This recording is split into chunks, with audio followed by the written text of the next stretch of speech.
Alô, alô, gente, aqui é a doutora Érica Montalvão com o nosso podcast Mulheres de Peito.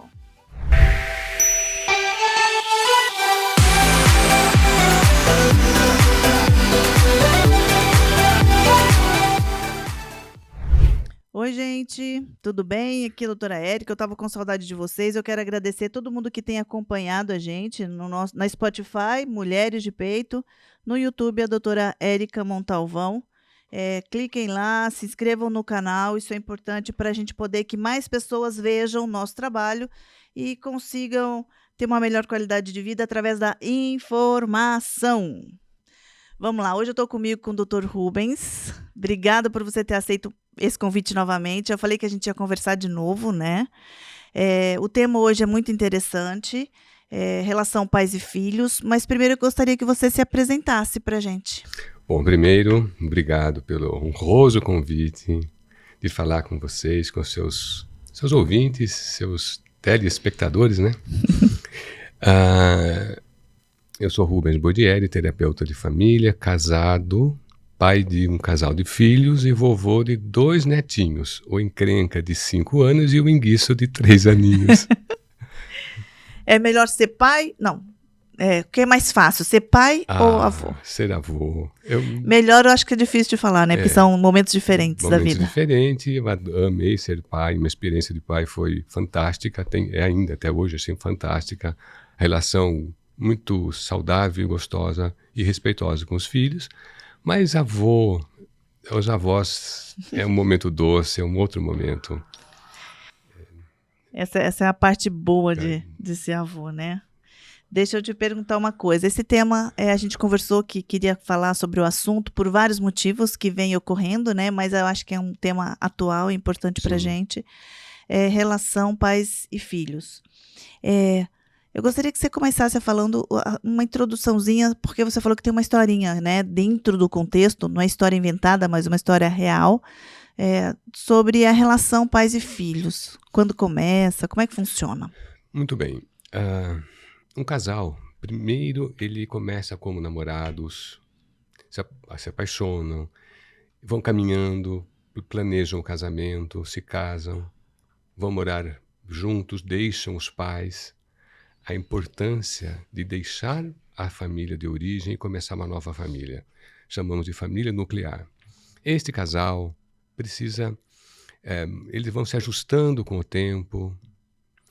Estou pensando assim no ponto de vista ideal. Esperar alguns 2 ou 3 anos para ter o primeiro filho, depende da idade do casal, né? E nesse período eles vão se ajustando, aparando algumas arestas. Por quê? Nós trazemos da nossa família de origem todas as nossas histórias. As influências dos nossos avós, dos nossos pais, o que aprendemos com ele, nós repetimos em nossas casas, por honra, por legado, porque concordamos e muitas vezes repetimos padrões que nem concordamos com nossos pais. Só que o nosso cônjuge também vem de outra família, outra história, outra educação, outra experiência. Aí se as 2 pessoas vão morar juntos, é só um milagre que não tenha conflito. Aí precisa sempre de um bom conselheiro, a terapia, sabe a história dos padrinhos, as madrinhas? Aconselharem os casamentos. Exatamente. Tem vários padrinhos, mas tem um que é o conselheiro. Se não tem esse, precisa ter alguém para cuidar desse casal. Porque eles estão começando uma vida que gerarão filhos e netos e bisnetos. É uma geração que vem a partir deste casal. Tamanha responsabilidade. E quando os filhos chegam? Quanto mais harmonizado, mais feliz estiver esse casal, é impossível ser feliz todo o tempo. Porém, é possível ser infeliz por muito tempo dentro de uma relação que vai adoecendo o casal e filhos.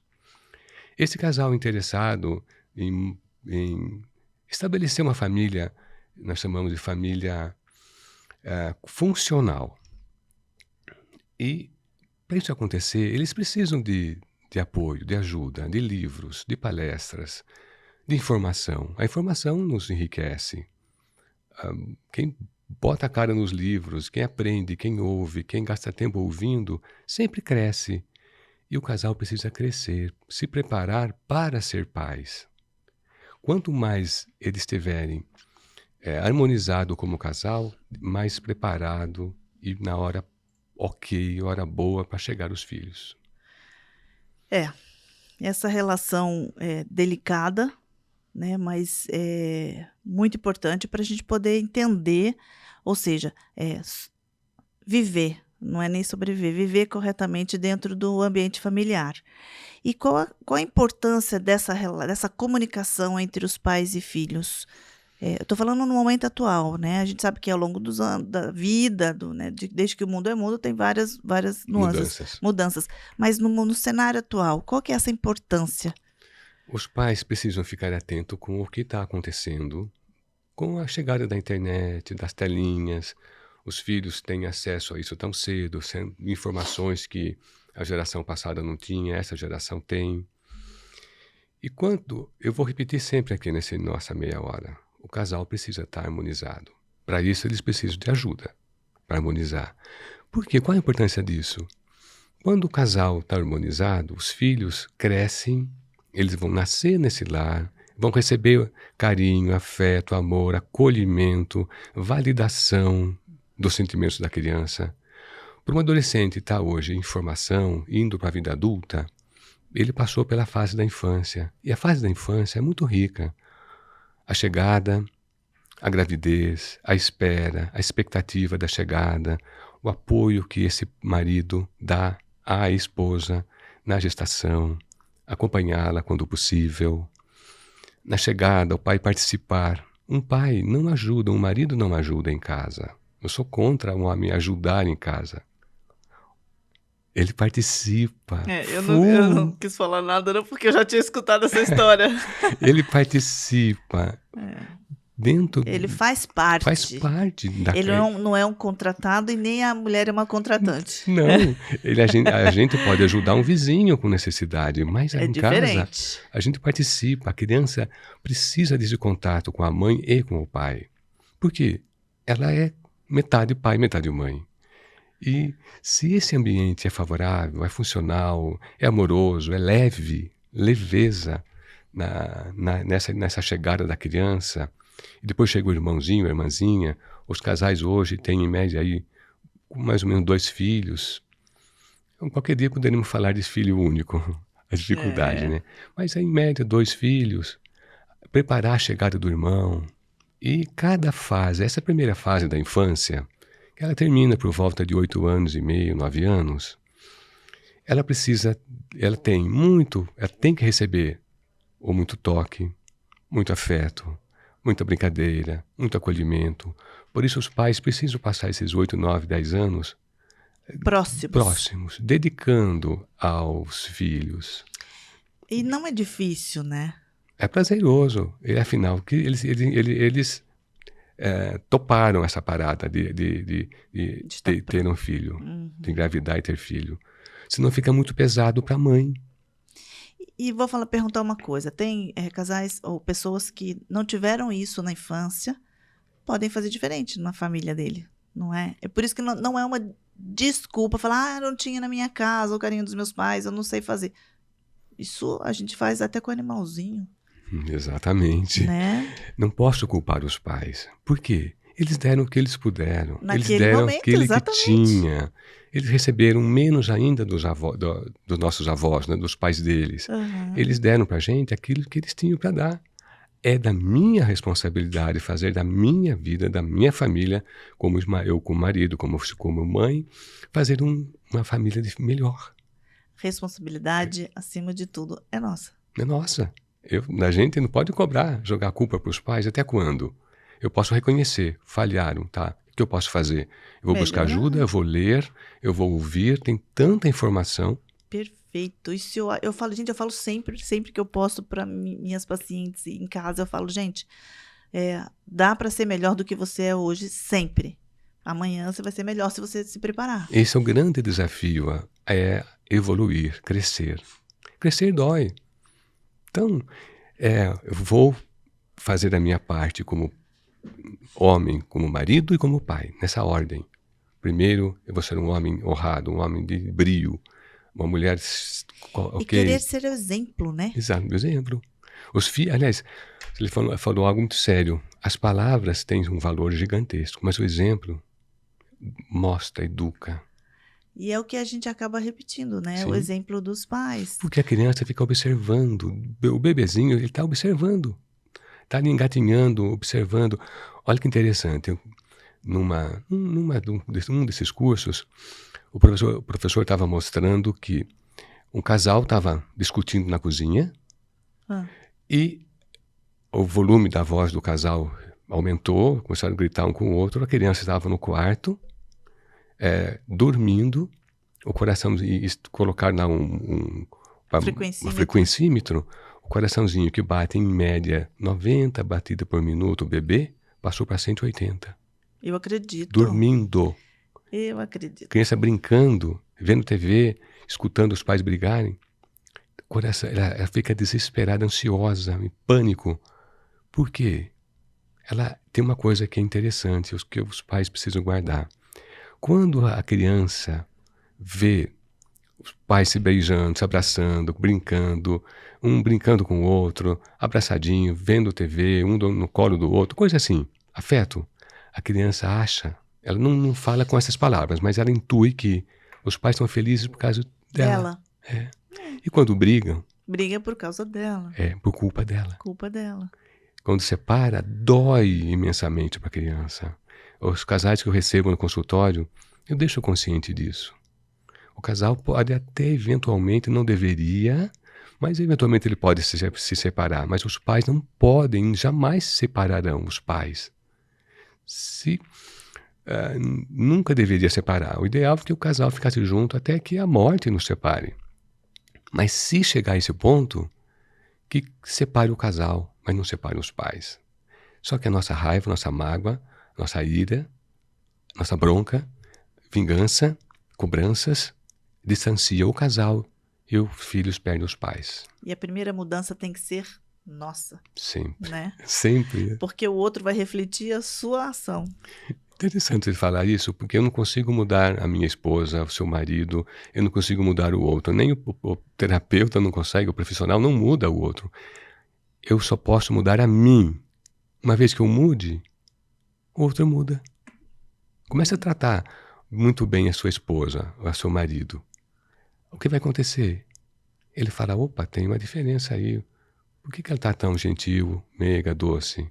Ele começa a mudar também. Faz um teste. Muito legal isso.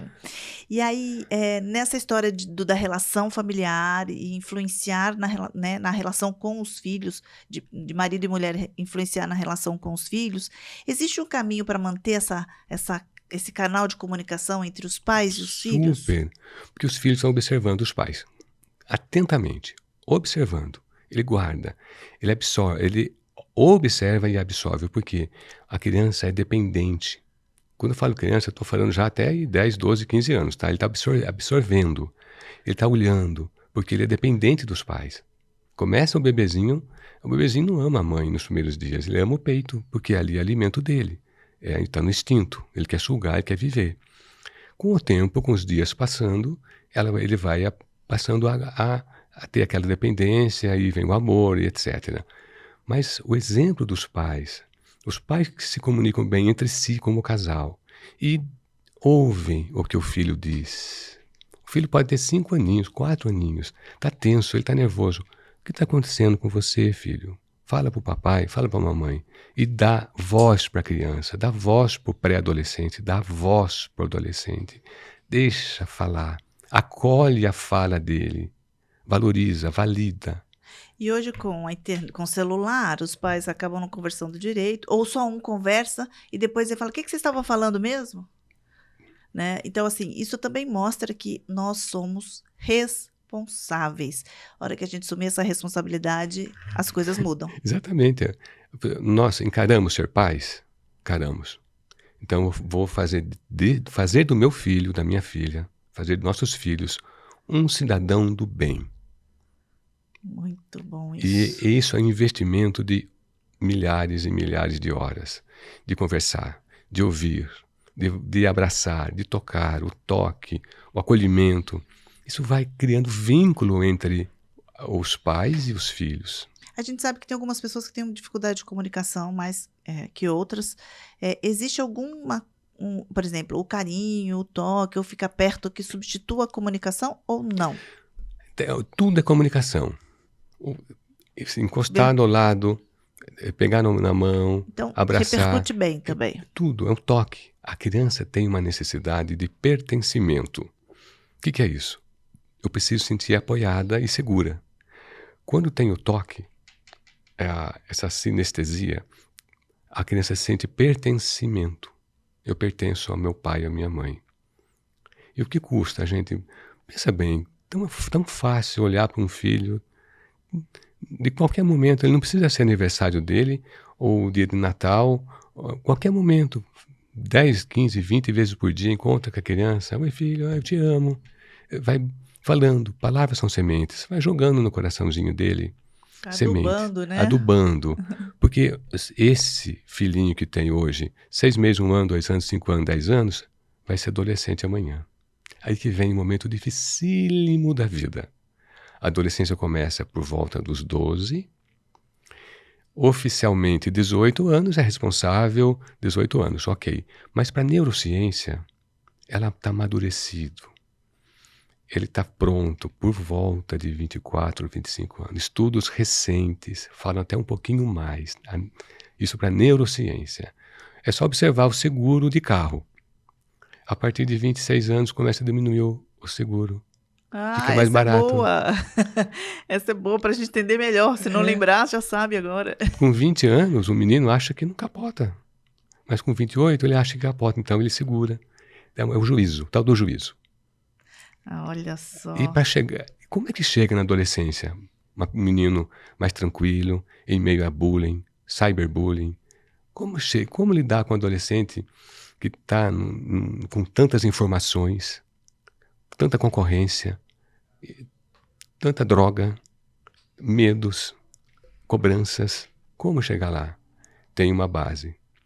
Tem essa base desde a gravidez. Desde a gravidez. A felicidade do casal em receber o filho. O primeiro banho. Dizer para ele, bebezinho, filho, você é bem-vindo e eu te amo.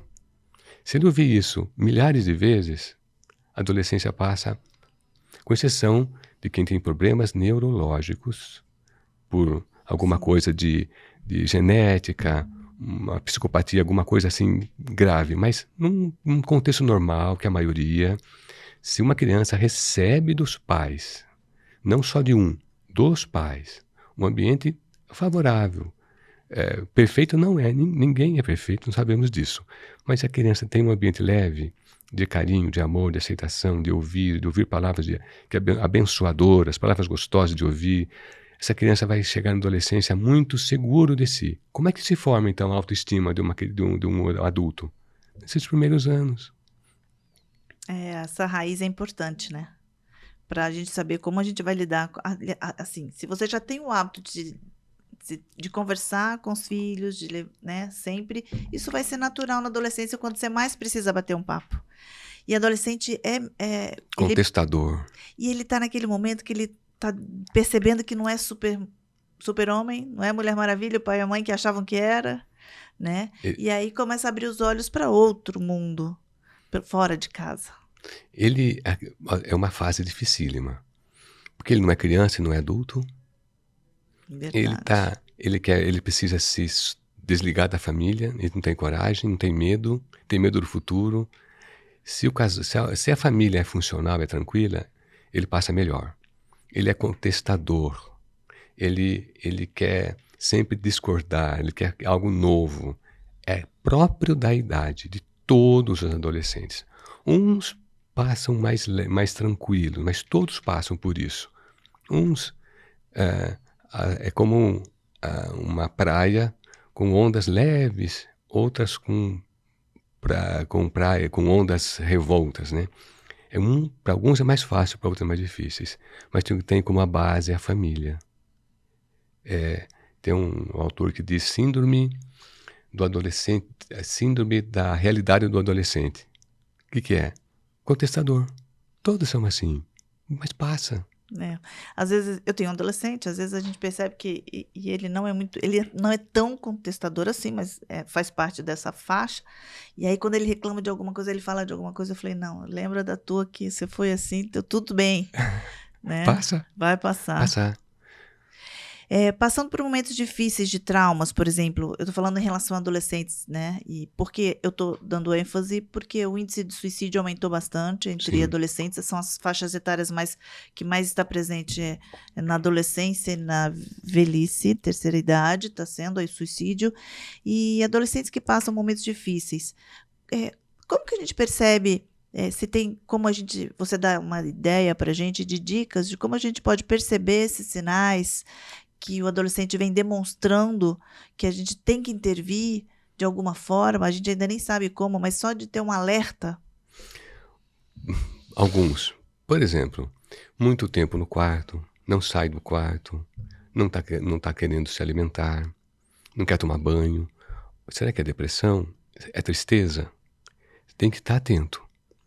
Ele está aborrecido, ele está não querendo ir para a escola, ele está fugindo de amigos, está passando por bullying, tem abuso emocional na escola por parte de algumas crianças ou alguma coisa assim. O que está por trás? Os pais precisam conversar, ouvir, perguntar. Ele não quer falar? Não força. Deixa ouvir, deixa outro momento, abraça o filho, filho, eu te amo, estamos juntos, vem cá, conta para mim o que você está passando, abre o seu coração, dá espaço, sem dar aquela bronca. No meu tempo, eu tinha que trabalhar cedo, eu tinha que fazer isso, você tem uma vida tranquila. Ele já está numa crise, ele vai se sentir culpado, ver o pai que deu duro na vida, e agora eu tenho quase tudo e não posso ficar assim. Mas ele está assim, ele está mal. Qual é o papel dos pais? Observar, acolher, estar atento, perguntar, ouvir. Sabe um pai afetivo com limite? Mesmo porque para procurar ajuda você tem que ter percebido alguma coisa, Perceber, né? exatamente. Dá espaço, ele tem que falar, ele vai falar. Ele não vai ficar... Ele não pode ter medo dos pais, ele tem que ter respeito. E isso vem pela convivência pacífica, leve, de dentro de casa. E nessa fase que o adolescente precisa de muita ajuda, a relação com os amigos também é importante de observar. Os pais às vezes não conhecem os amigos dos seus filhos, né? Então, nesse momento, seria interessante essa relação ampliar, né? Sim, e inclusive trazer os amigos para nossa casa. Não é liberar geral para dormir, os meninos com 15 anos dormir junto. Não é nesse sentido. Mas receber, dar um lanche, ouvir, ficar atento. Tá observando o adolescente, dando espaço. A arte a solução passa por ouvir os adolescentes. Existe algum tipo de comunicação mais eficaz? Existem. Quando a gente precisa chamar atenção. O quarto está bagunçado, ele não está querendo tomar banho, as notas estão ruins, coisas que é próprio do adolescente. Não obedece, não quer sair do quarto, ou quer dormir na casa do amigo. É um pouco perigoso isso. Quando os pais precisam dar uma bronca, ela nunca, jamais ser no pessoal. Você é tal coisa, pejorativa. Você é um vagabundo, você não está nem aí com a vida, você é um irresponsável, você é um displicente, isso machuca. A gente precisa dizer, filho, eu amo você é o filho que eu queria ter, mas o que você está fazendo não me agrada, não está certo, eu quero que você mude sua atitude, eu estou aqui para te ouvir, para te acolher. Aí a gente pode ser firme naquilo que ele está fazendo e não está sendo bom para a família e para ele. Você falou uma coisa super interessante. A gente começar com A elogio, parte uma parte positiva. positiva, uma fala Sim, positiva, e em seguida você dá o seu ponto. exatamente. Sem ofender o pessoal, o caráter da pessoa. Porque assim, a gente percebe que os adolescentes e criança no geral, eu acho que a gente também, se você já chega já no ponto, parece que está sendo agredido, né? Que você quer que a pessoa faça, e nem você nem está agredindo, fala, olha, eu quero que você arrume sua cama, É. né? E às vezes tem que arrumar a cama mesmo. Às vezes o filho está aí distante do pai. Filho, vem cá, vamos conversar um minuto? Eu, eu, eu tenho falhado com você, eu fiz algo que não te agrada, que não está bom, para mexer com ele. Ele vai olhar para os anos que passaram. Não, você é legal. Não, ou aconteceu tal coisa e você não foi legal. Se eu falhei com você, filho, eu- bom, obrigado. Primeiro, obrigado porque você está me dizendo que eu falhei, eu não tinha percebido. Então eu te peço desculpas, filho. Isso para a criança tem um efeito gigante. Pra gente também, né? É? Pedir desculpa, reconhecer que eu errei. Filho, vem cá, me dá um abraço, eu peço desculpas para você e eu daqui para frente eu vou ser melhor nisso, eu vou dar mais atenção, etc, etc. Aí a criança fala, opa, meu pai me ouviu, meu pai, minha mãe olhou para mim, reconheceu. Isso cria um vínculo maravilhoso, É atenção plena, plena. né? Atenção Por isso que plena. os pais, eles saem do trabalho, nós temos vida fora de casa, de onde vem nosso ganha-pão. Mas em casa temos que ter o olhar de marido e mulher, o olhar do casal e o olhar dos pais. Eu não posso ser só pai e só mãe. Eu tenho que ser marido e mulher e pais, nessa ordem. E jamais, uma coisa que é importante, abrir o coração para filho. O marido, a esposa, vai falar com a madrinha, com o padrinho, com o padre, com um terapeuta de família, com um psicólogo, com um pastor, com quem ela se sente segura. Mas a gente não é amiguinho de filho. A gente é um pai amigável, é um pai amoroso, uma mãe amorosa, que acolhe, que ouve.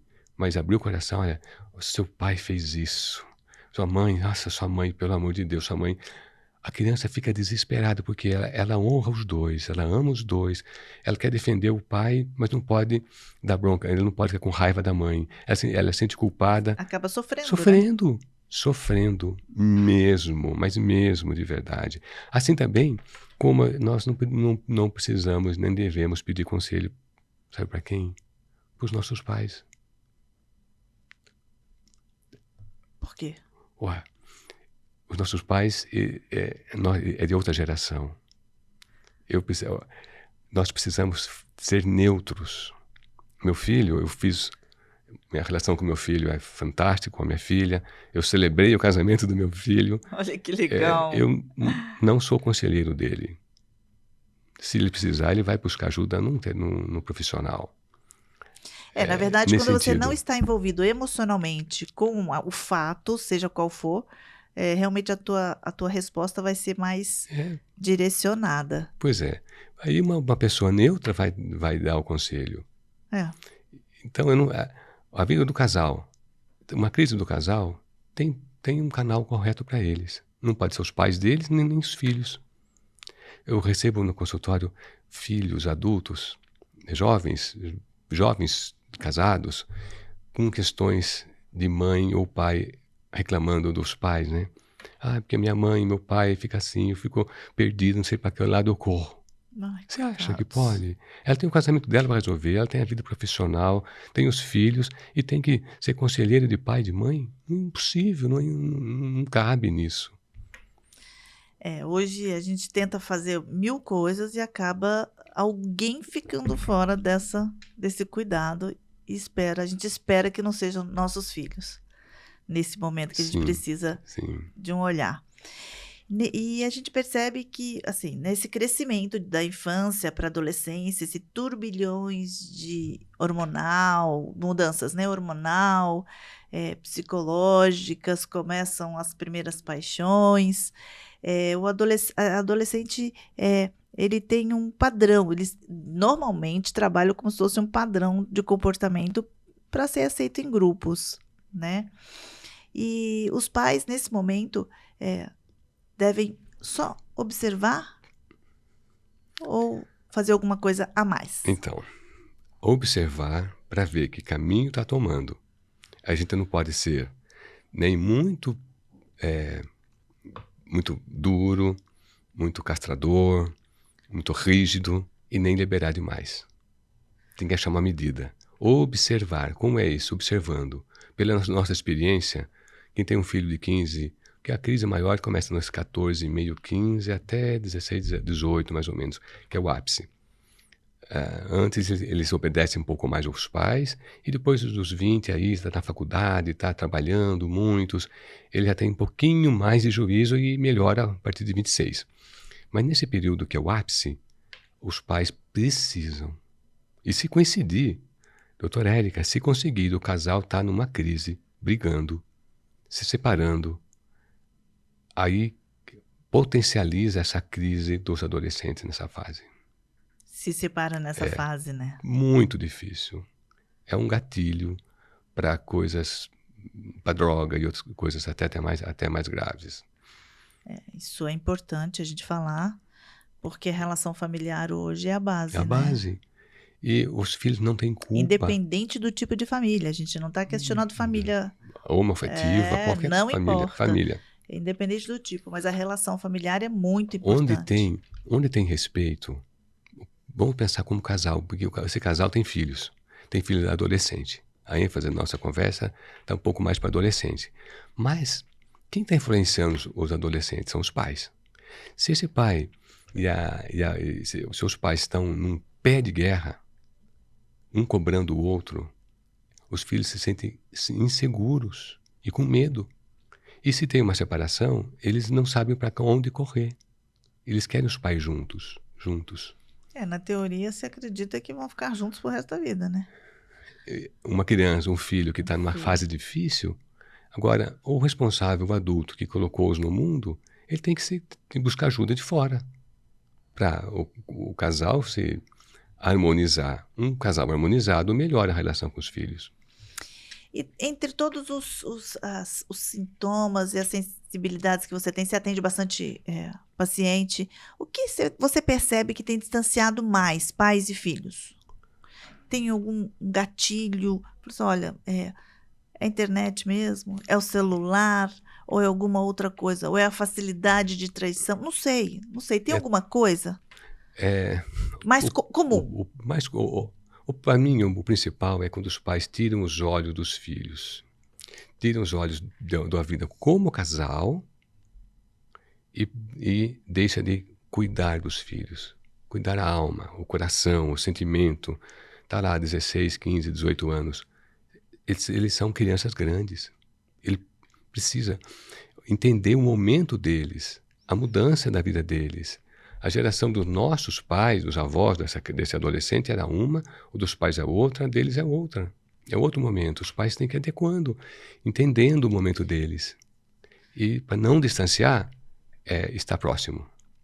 Eu sei que você já deve ter escutado falar, meu filho tem 16, 17 anos, já sabe o que vai fazer da vida, eu não vou ficar falando mais na cabeça dele, não. Muito pelo contrário, né? Muito pelo contrário. Aí que é a hora de ficar de olho. Ficar de olho. Falar 10 mil vezes. Dar espaço, ouvir, aconselhar, buscar ajuda.